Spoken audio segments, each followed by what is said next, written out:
bonjour Odile. Vous avez écrit un livre sur les nourrices de la vallée de Mettmal. Est-ce que vous pourriez nous expliquer un petit peu plus l'historique de ce livre?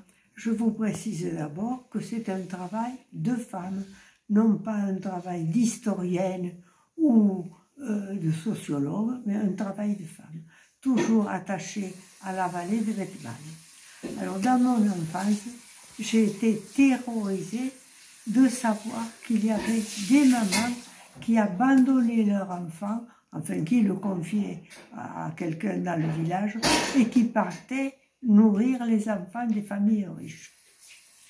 Plus tard, disons dans ma prime adolescence, j'étais intriguée par les conversations de certaines femmes et quelquefois par le témoignage vivant de certaines autres qui avaient eu, comment dire, un destin tout particulier, violées et obligées après de garder cet enfant et d'aller nourrir Paris, Toulouse, Bordeaux.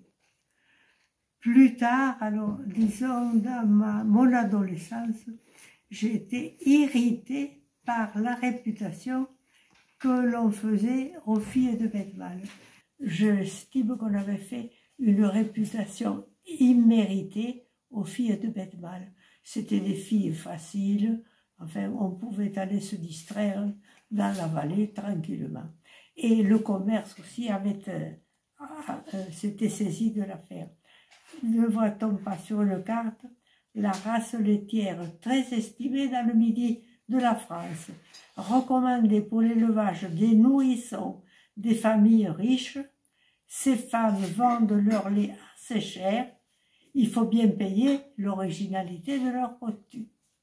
J'ai été par la suite engagée au planning familial et là j'étais très interpellée, très engagée de découvrir ce qu'était la vie des femmes sans aucune connaissance, etc. Plus tard, surprise, grande surprise, quand je découvre que ma grand-mère a été nourrice et qu'elle avait eu un enfant né de père inconnu et nous n'avions jamais été au courant de l'affaire alors qu'elle nous avait élevés, qu'elle nous avait vus grandir, etc.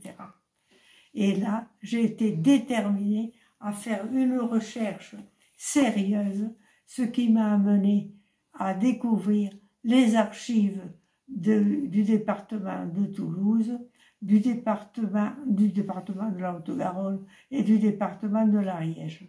Et ici, enfin, j'ai longuement travaillé sur ce qu'on peut appeler une industrie laitière. J'ai eu des documents très intéressants.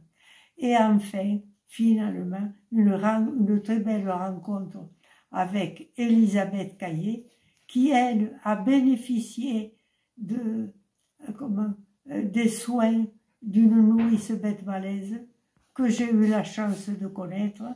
Et voilà, tout ceci a donné une documentation très riche et un groupe de l'association mettmalaise m'a aidé un petit peu à mettre en ordre, à trier, etc. Et voilà le livre « Les nourrices de la vallée de Mettmal ».